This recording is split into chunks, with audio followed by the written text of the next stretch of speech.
شویستی خوا صلی الله علیه وسلم فەرمووی یەکێتر لەو سێ کەسەی کە خوا زەمانی بۆ کردووە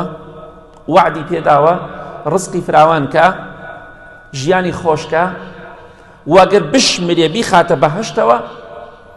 ئەو کەسەی ومن خرج إلى المسجد فهو ضامن على الله ئەو کەسەی کە ئەڕوات بۆ مزگەوت بۆ نوێژی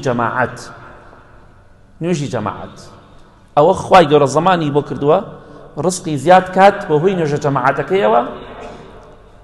و دوای ئەوە تۆ لەوانە بڵێ کاکە ڕزقم کورتە تۆ چوزانی لەوانەی بە هۆی نوێژە جەماعەتەکانتەوە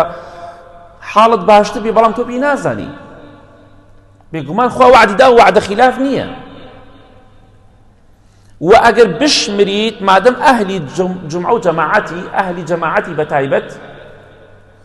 ئەگەر بمریت خوا دەتخاتە بەهەشتەوە زەمانی بەهەشتی بۆت کردووە چونکە تۆ ئەهلی جەماعەتی نوێژەکانت لە مزگەوتا دەکەی ئەوەندەی پێت بکرێ و لە توانەتدا هەبێت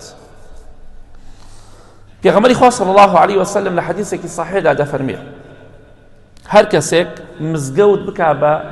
وڵات و وەتەن و نیشتمانی خۆی چۆن ئێمە شارێکمان هەیە وڵاتێکمان هەیە تیدا دەژین دەڕووینە هەر شوێنە دڵمان لای مزگەوتەکەیە چۆن دەمانەوێت نوێژەکانمان لە مزگەوتا بە جەماعەت بکەین ئەمە نیشانەیەکی زۆر باشە الحەمدولله هەروەکو چۆن دڵمان پەیوەستە بە ماڵەوە ئەڕۆینە هەر جێگایەکیش دڵمان پەیوەستیشە بە ماڵیشەوە بە هەمان شێوە دەمانەوێت بگەڕین بۆ ماڵ خۆمان ئیسراحەتێ بکەین هەر کەسێک مزگەوت بکا بە شوێنی خۆی بۆ عیبادەت و ذیکر للصەلاتی وەالذیکر مزگەوت بکا بە شوێنی مانەوەی خۆی بۆ نوێژە جەماعەتەکان نەک هەموو کاتێ بۆی ذیکری خوای تیا بکە بۆی نوێژی تیا بکە ئەزانی خوای گەورە چەندێکی پێخۆشە یعنی بۆ نمونەیەکمان بۆ دێنێتەوە پێغەمبەری خوا صلی الله علیه وسلم کەسێک لە ئێمە کەسێکی خۆشەویستی زۆری خۆش بوێ کەسێک بەلایەوە شیرین بێ دەیەها ساڵ لێی دوور بێ کاتی ئەو کەسە کە دەگەڕێتەوە تۆ چۆن بەرەوڕووی دەڕۆی چۆن دڵخۆشی بەوەی کە بەرەوڕووی کەسێکی خۆشەویستی خۆت ڕۆشتویتە و پێشوازی لێ ئەەکەی دە پێغەمبەری خوا فەرموویە صلی الله علیه وسلم هەر کەسێک ئەهلی مزگەوت بێ کاتێک کە دێ بۆ مزگەوت ئێوە چەندێ پێتان خۆشە ئەو کەسە خۆشەویستەتان گەڕاوەتەوە چەندێ دڵخۆشن خۆشحاڵن بەوەی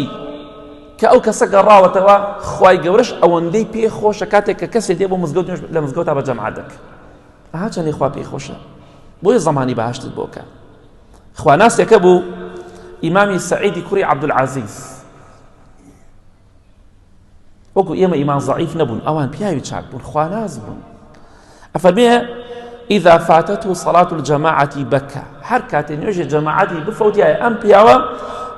ئیمامی سەعیدی کوڕی عەبدولعەزیز ڕەحمەتی خوا لێ بێ یەک نوێژی جەماعەتی بچووە دەستێ کرد بە گریانە گریا ئەی بەخوا ئەم نوێژە جەماعەتم چوو نوێژە جەماعەتم لە دەست دەرچوو ئەمانە شایستە ئێوەن خوا زەمانی بەهەشتیان بۆ بکە دەی تۆش ئەهلی مزگەوت بە نوێژەکانت لە مزگەوتا بە جەماعەت بکە بە ئیزنی خوا خوای گەورە زەمانی بەهەشتی بۆت کردووە تاوە چی تەوێت تۆ بەهەشتت ناوێت تەخوا زەمانی بۆت کردووە وەرە بۆ مزگەوت